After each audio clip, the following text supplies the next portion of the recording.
Good morning, everyone. Welcome to First Unitarian Church. We're so glad you're here on this chilly morning. It's a little chilly in here. One of our boilers had an old motor that gave way this week as we turned it on. And so we're waiting for a replacement part that has been ordered, and it will arrive early this week. Thank goodness for this beloved community whose past generosity has made it a very easy thing to get a new part and take care of the issue. Your continued generosity cares for future generations of UUs worshiping together on cold Sunday mornings. And we're also delighted to welcome Tracy Walton. There she is. Yeah, Tracy will be giving us a message about her stewardship later on. A few announcements as we get started today. One high priority for Unitarian Universalists is uncovering and addressing our unexamined biases, and that's especially important as we seek a new senior minister together. If that's important to you, then you are invited to participate in a workshop called Beyond Categorical Thinking. This workshop will be facilitated by specialists from the Unitarian Universalist Association on Saturday, November 12th, starting at 9 a.m. It's going to be on Zoom, so you can stay in your jammies. That's the best kind of workshop, right? The workshop will last most of the morning, and we'd really like to see the whole congregation attend. I guarantee you will learn something, and my hunch is that you'll have a little fun too. So please mark your calendar.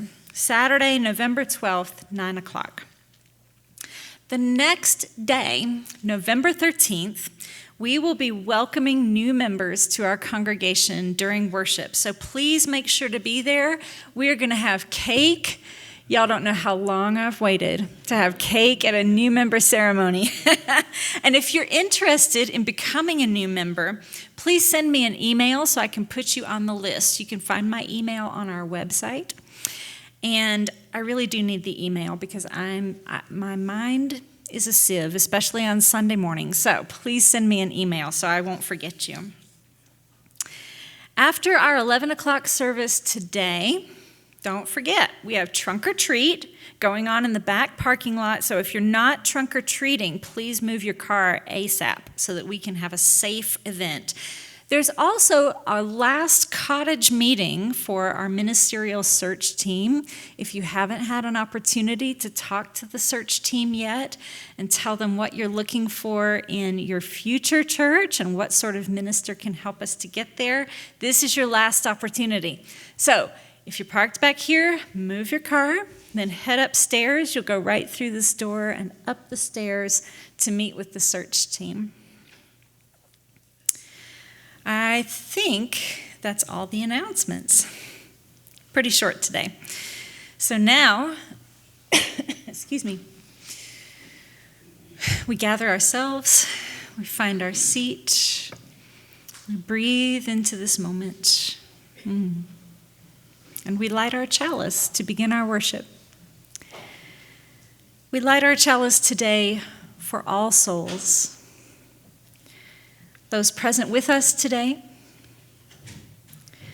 those departed who left us both beautiful and terrible gifts, who gave us our identity and our heritage. And we light it for those yet to come. We light this chalice in the spirit of universalism, that all souls are already saved, that all paths lead up the mountain, that what happens to one of us happens to us all. May this chalice flame illuminate that truth in our hearts.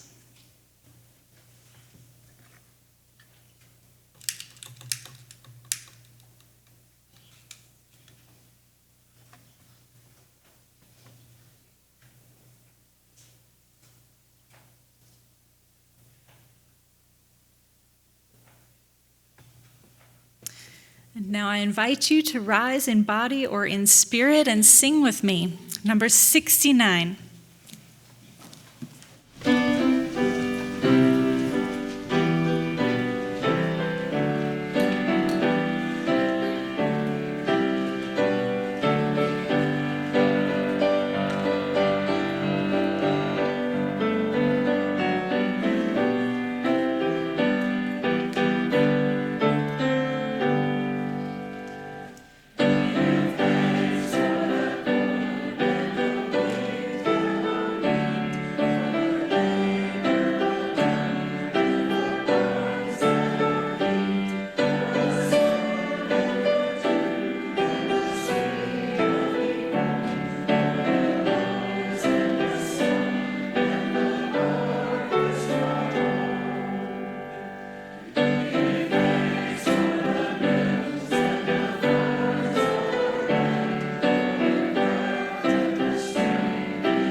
I promise that the chilliness in our chapel this morning was not a sabotage on my part to set the stage for our time today. But let's take advantage of it and use this chilly energy for our meditation this morning. I invite you now to join me in a spirit of prayer, meditation, or reflection. Let us gather by the fire, with the stars twinkling overhead in the moonless dark, the wind swirling and making sparks fly out and around you in twisting, glowing arcs. You feel its warmth, not just the heat it produces, but the warmth of the meaning of fire: survival, shelter, family, community. Your hands are warm, and you take off your mittens, holding your hands right up to the flames. You can see your bones through your skin in the bright light, and you are reminded of your mortality as well as the gift of every moment of life. Gazing around the fire, you may see the faces of friends, people who know you as well as you know yourself. You might hear songs that you recognize from childhood or from other moments spent around a fire. Simple songs, chants, tunes passed from one generation to the next. Songs that anyone can sing, that rise to mind only when lit by flames of the fire. Stories, too, are shared here. Stories about your own ancestors, stories about ancestors common to humanity. Most of the world's myths were told just this way long before writing emerged. They got their start humbly as stories told around the fire. The Cherokee theologian Randy Woodley writes, "Myth is not about whether something is fact or fiction. Good myth is something that continues to be true again and again."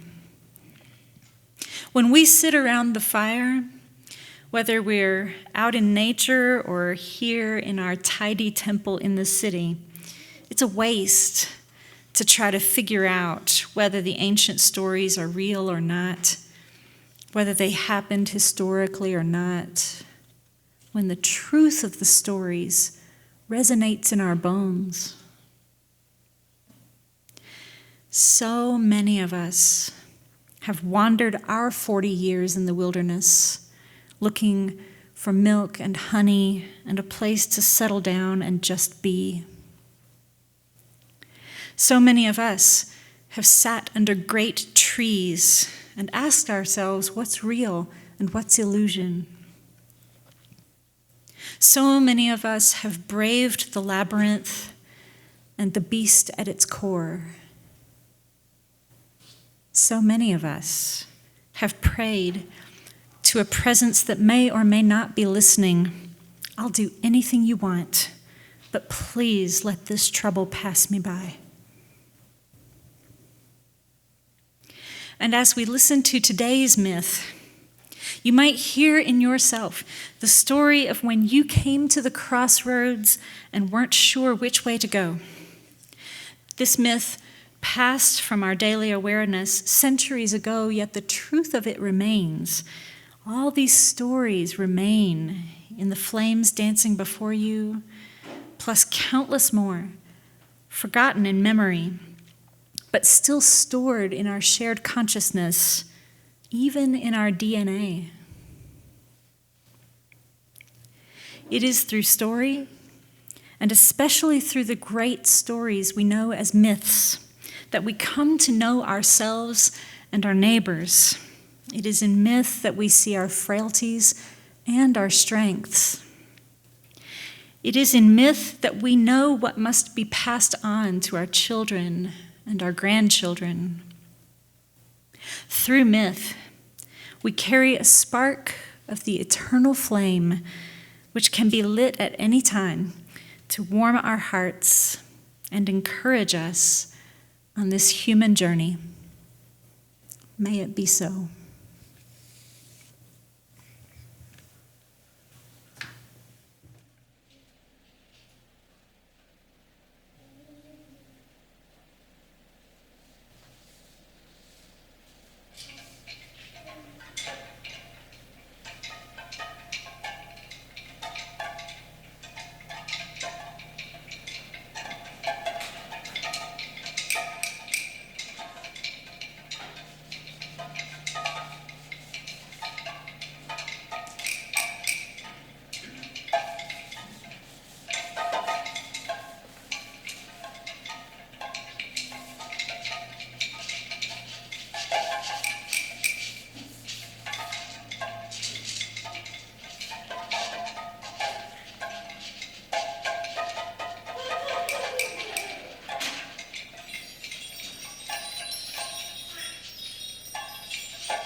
Big step.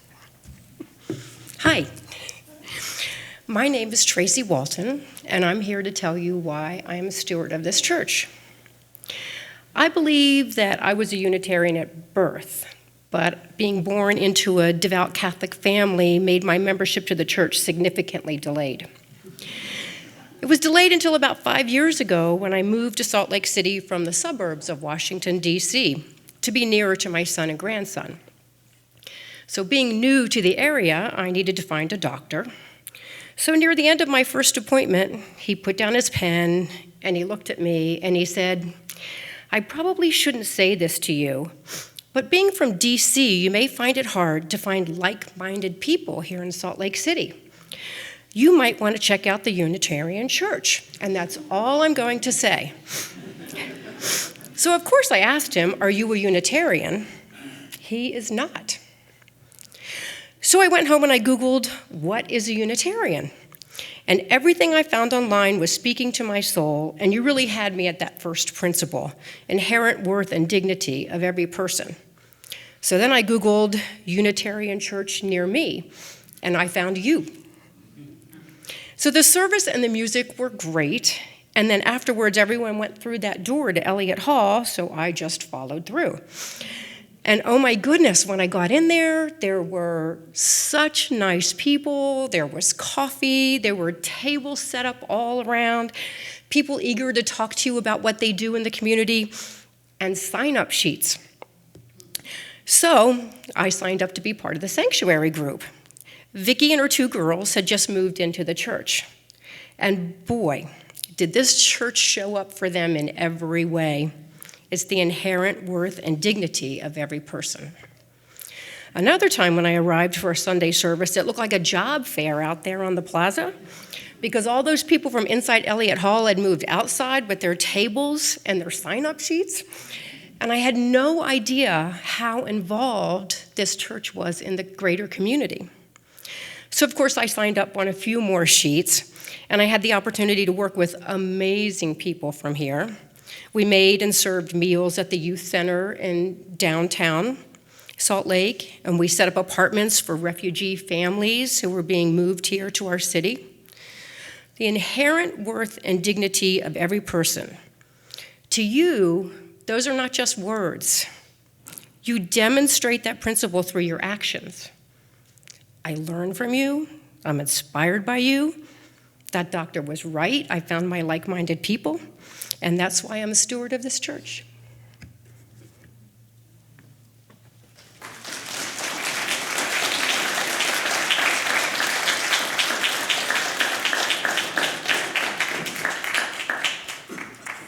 And now it's your turn. The offering will be gratefully received. You can also give on your phone by using the QR codes in the seat in front of you. Thank you for your generosity to our community.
Today's theme is at the Crossroads.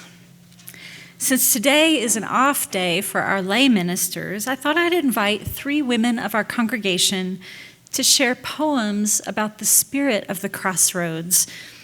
As they read, I invite you to place yourself at the crossroads and imagine what this space has to say to your life. The 3 poems are The Roads of Athens by Eirini Tsotsou, read by Susan Allman, Limits by Jorge Luis Borges. It's adapted a little for today, read by Lisa Hyte. And finally, Crossroads by Joyce Sutphen, read by Christine Ashworth. Glory, honor, and wingless Nike have from years fled. They walk around the Athenian roads pretending to be dead. They abandon the gracious Acropolis since the old days. What these goddesses can give, today nobody takes. The temple of Pallada is no longer their house. They live on roads now, forgotten by the crowds. On the crossroads I have always stood, and everything I see. I left the Acropolis as well. It's our nature to be free. Cannons hit the temple, anger, fires, and loot. The injuries visible today, the temple make impure. When the Parthenon was hit by Morosini's shot, I heard Athena shouting that her temple would be lost. So that Athena doesn't see, with my veil I covered her blue eyes. Forever the temple I left, not to light the broken pieces in the piles. Sit quietly and hear these goddesses of light. Our footsteps and our whispers today are heard during the night. Hear carefully, my child, and try to understand. The four of us today are still living on this land. We are trying to shine again, waiting to be seen. People pass along us, and our signs cannot see. And if these goddesses you want to honor and our blessings to receive, on the roads to Athens, your offerings should leave.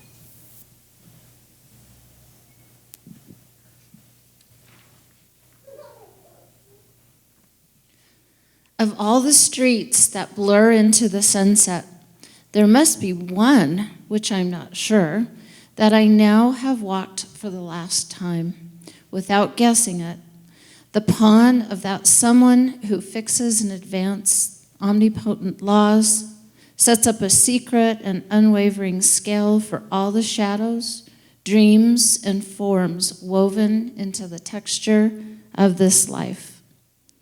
If there is a limit to all things and a measure and a last time and nothing more and forgetfulness, who will tell us to whom in this house we, without knowing it, have said farewell?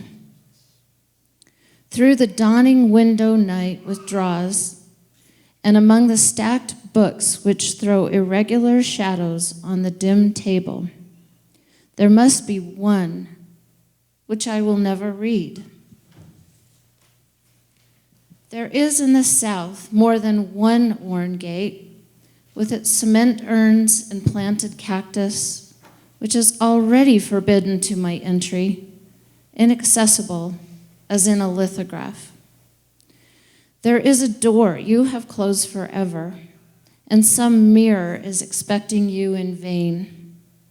To you, the crossroads seem wide open, yet watching you, three-bodied, is Hecate. There is among all your memories one which has now been lost beyond recall. You will not be seen going down to that fountain, neither by white sun nor by yellow moon.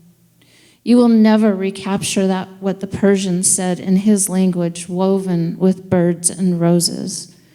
When in the sunset before the light disperses, you wish to give words to unforgettable things. And the steadily flowing Rhone and the lake, all that vast yesterday over which today I bend, they will be lost as Carthage, scourged by the Romans with fire and salt. At dawn, I seem to hear the turbulent murmur of crowds milling and fading away. They are all I have been loved by, forgotten by. Space, time, and name now are leaving me.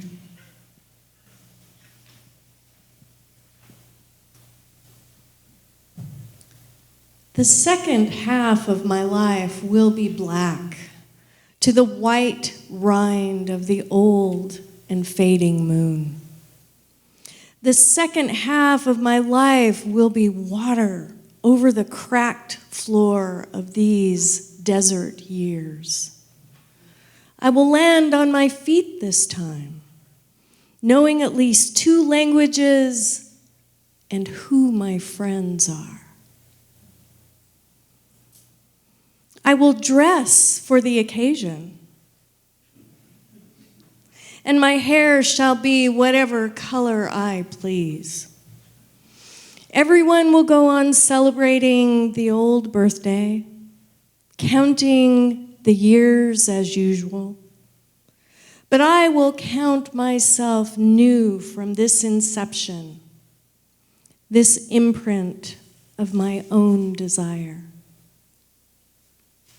The second half of my life will be swift, past leaning fence posts, a gravel shoulder, asphalt tickets, the beckon of open road. The second half of my life will be wide-eyed, fingers shifting through fine sands, arms loose at my sides, wandering feet. There will be new dreams every night, and the drapes will never be closed. I will toss my string of keys into a deep well, and old letters into the grate. The second half of my life will be ice breaking up on the river, rain soaking the fields, a hand held out, a fire, and smoke going upwards, always up.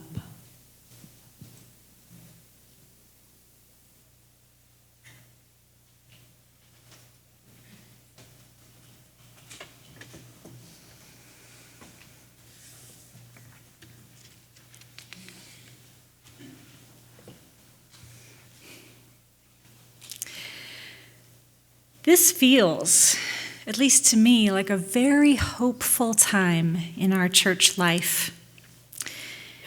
It also feels like an anxious time.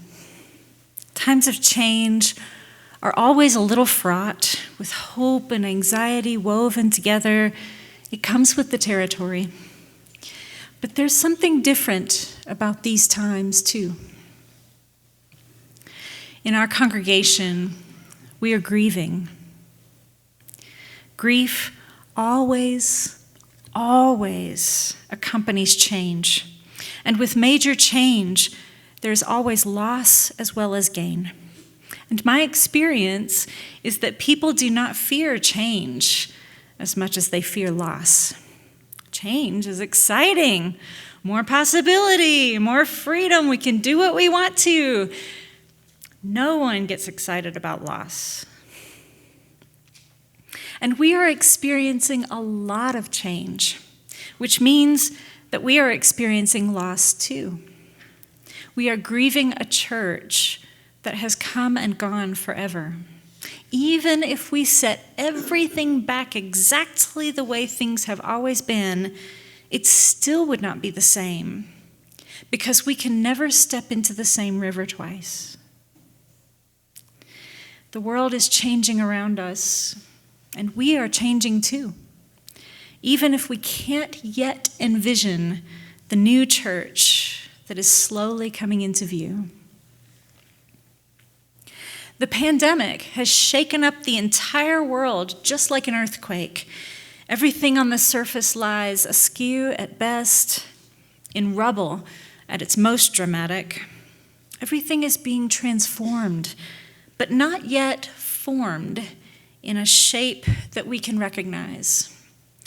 We are still swirling gases, floating rock, force of gravity pulling us toward the center, even if we resist it with all our strength. As my colleague, the Reverend Dr. Susan Frederick Gray, has reminded us over and over throughout this pandemic, we are in a liminal time, a space between worlds. We are standing among the rubble of the old world, on the threshold of something new that we can't see yet, with the ground still shifting underneath our feet so that we can't even find a steady plane on which to look into the future. All we can do is take the next small, right step in front of us toward the threshold where even more uncertainty awaits. And we have to do it together, or we fall to our knees. Another way to think about this time is that we are at a crossroads. It definitely feels that way, doesn't it?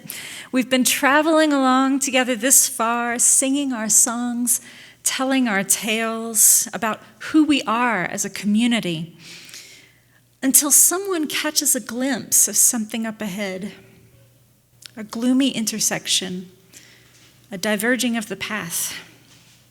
The thought of it sends a chill down the spine of the travelers, for the crossroads have been known since time immemorial as a place of danger. The traveler is vulnerable to bandits, her horses to the ruts and holes in the well-worn tracks. Never mind the choice, which way shall we go? We recognize ourselves at the crossroads anytime we seem to face a stark choice. Go right or go left. We try to peer into and through the intersection to see what's ahead, but the way lies in shadow and it makes us afraid.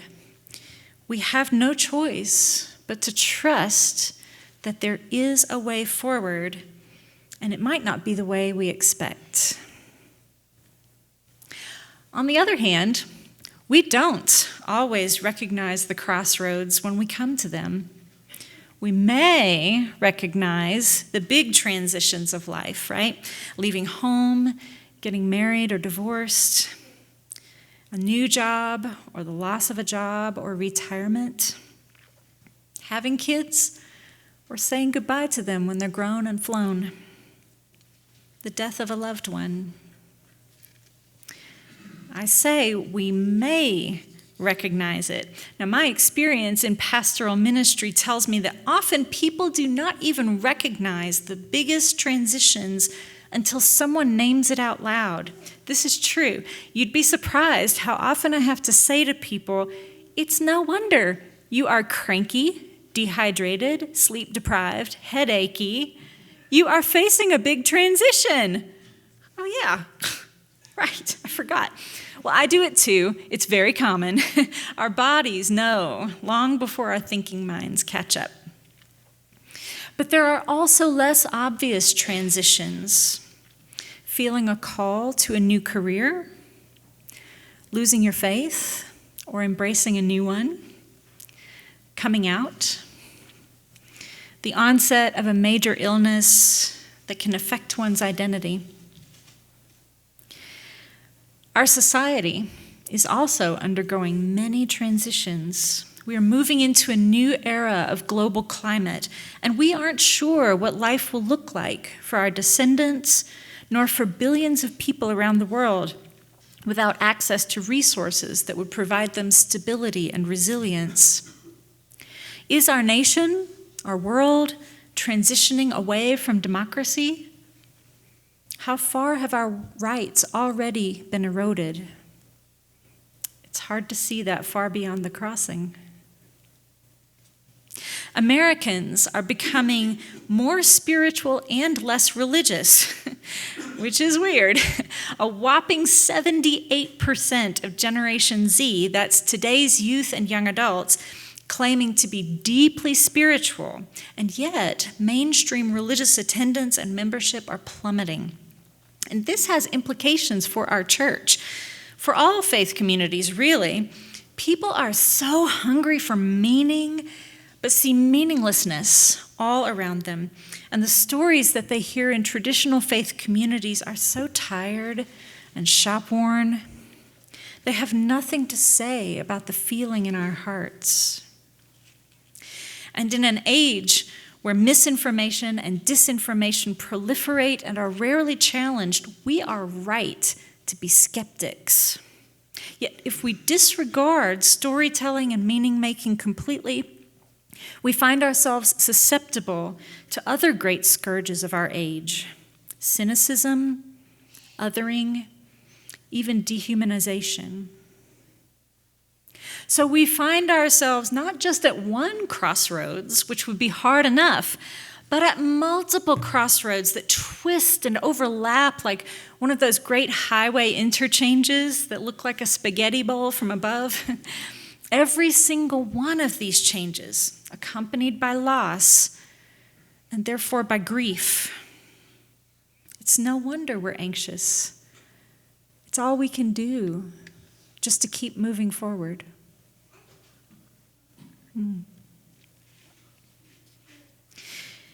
In antiquity, it was understood that there was a guide at the crossroads who, when properly supplicated, would lift their lamp to light the way.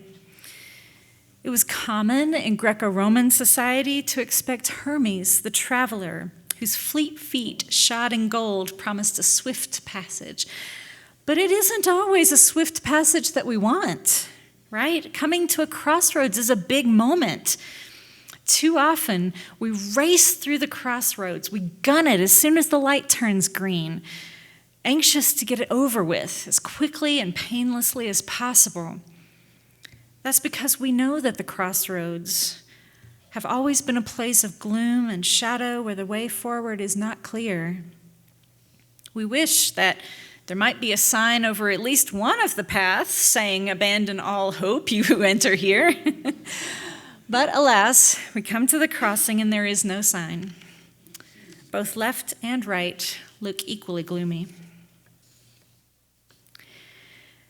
These ancient Mediterraneans recognized another, more popular guide at the crossroads, Hecate, the dark goddess of liminal spaces, the crossroads, and also thresholds.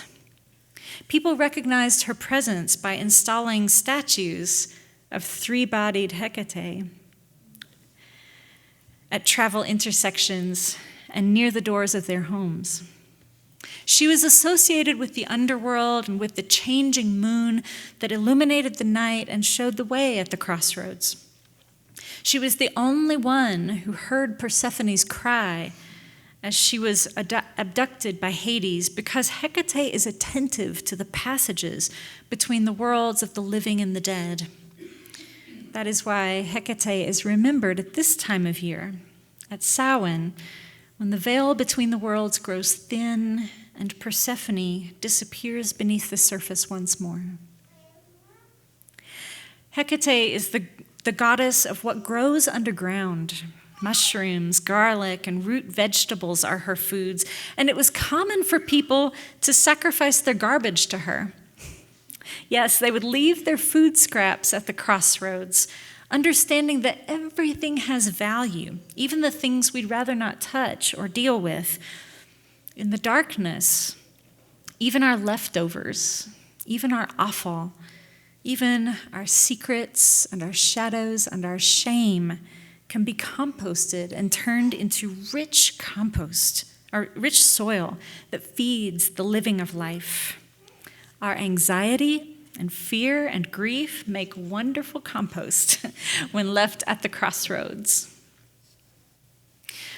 Hermes was honored at the crossroads, but the key difference was that Hermes was the traveler. Hecate was the way. She was the road itself as well as the guide, the breaker of chains, the keeper of keys. She brought squirming, slimy babies forth in the small hours when only the midwife was awake to welcome them. And though she could not guide the departed into the underworld, she led them right up to the river, the end of the line, a gate only wide enough for one to pass through alone. She was so popular, her worship so widespread that it's believed that the early Greek Christians, rightly recognizing her as a threat, may have been the first to try to tarnish her reputation, portraying her as a hag and a witch.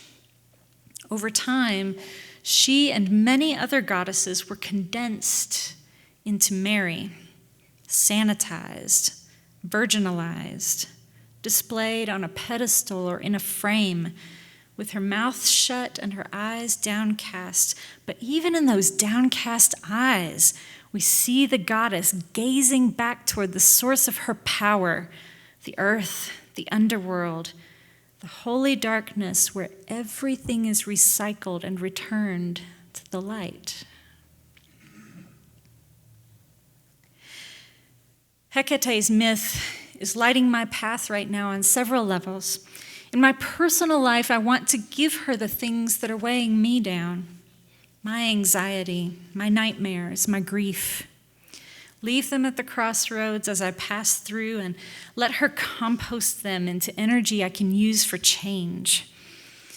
I want to remember how holy darkness can be. Darkness is a place of shelter and care, sleep and rest. It's the womb and the tomb. It's the earth where all good things grow, the bottom of the ocean, the infinite night sky. Darkness is beautiful. But more than anything, the lessons of Hecate for this time is the three-bodied goddess herself. Her three faces remind me that duality is an illusion. There are never only two paths. Though we may not be able to see it from far off, there is always another way. Any time that I feel the stress of having to choose between this way and that, I can remind myself of this: there is always, always another way. This false duality is present in our church life right now. As we consider the future direction of our church, it feels like we have to make a choice, this way or that way. Humanist or spiritual? Unitarian or Universalist? Oh, that's an old one, y'all. That's like 100 years old, right? But it's not real.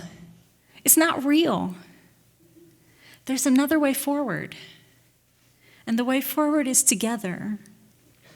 In the spirit of our third principle, we go forward one step at a time, becoming aware, maybe for the first time, of how many different kinds of travelers are in this traveling party. But through our covenant, we make a commitment that no one gets left behind. We will all get where we're going together.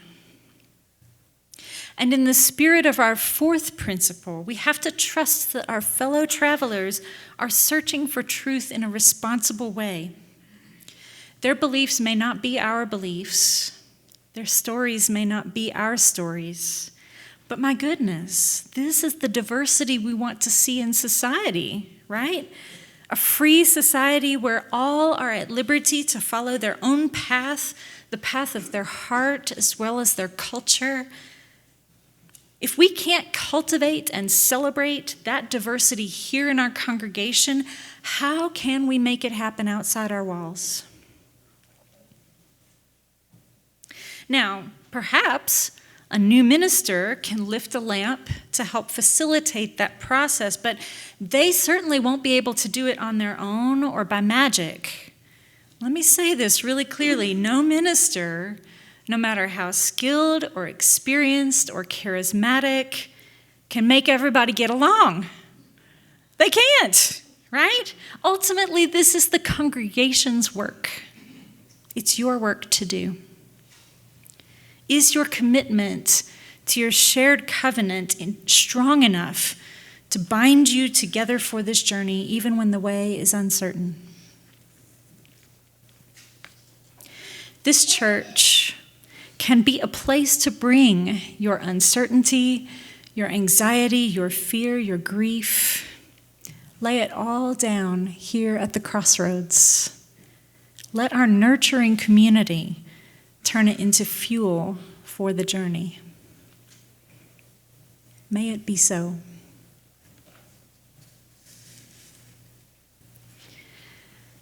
Our closing hymn is in your teal hymn book, number 1057. It's a shorty, so we'll sing it through 2 times.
Please be seated.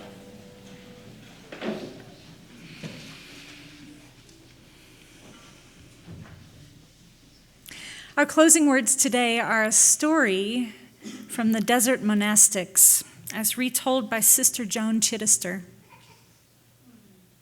Some old men came to see Abba Poemen and said to him, "Tell us, when we see brothers dozing during the sacred office, should we pinch them so they will stay awake?" And the old man said to them, "Actually, if I saw a brother sleeping, I would put his head on my knees and let him rest."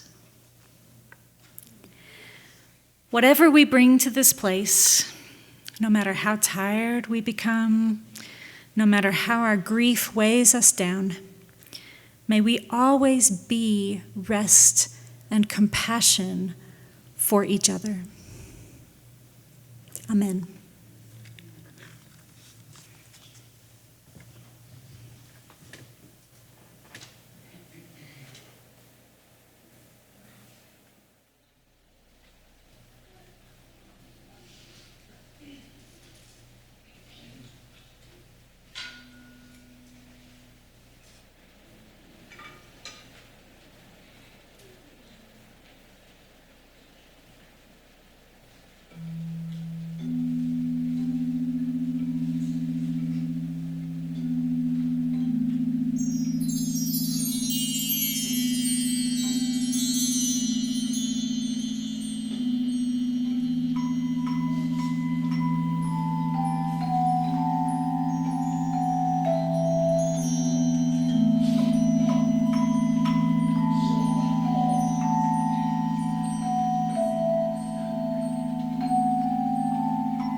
Thank you again, Bell Choir. Perfect spooky music for Spooky Sunday. Thank you, David. Thank you to our goddesses who stayed for 2 services. Wow. Thank you, Tristan, and to our volunteers who did their work in the cold to make church happen. And thank you to all of you. I didn't know how many people would be here in person after we told them the boiler was off, but you warmed it up. You made the warmth happen, so thank you for that. Don't forget, trunk or treat. Move your car if it's back there and you're not trunk or treating. We have the cottage meeting, your last opportunity to talk to the search committee. For the rest of you, join us for coffee and/or have a great week.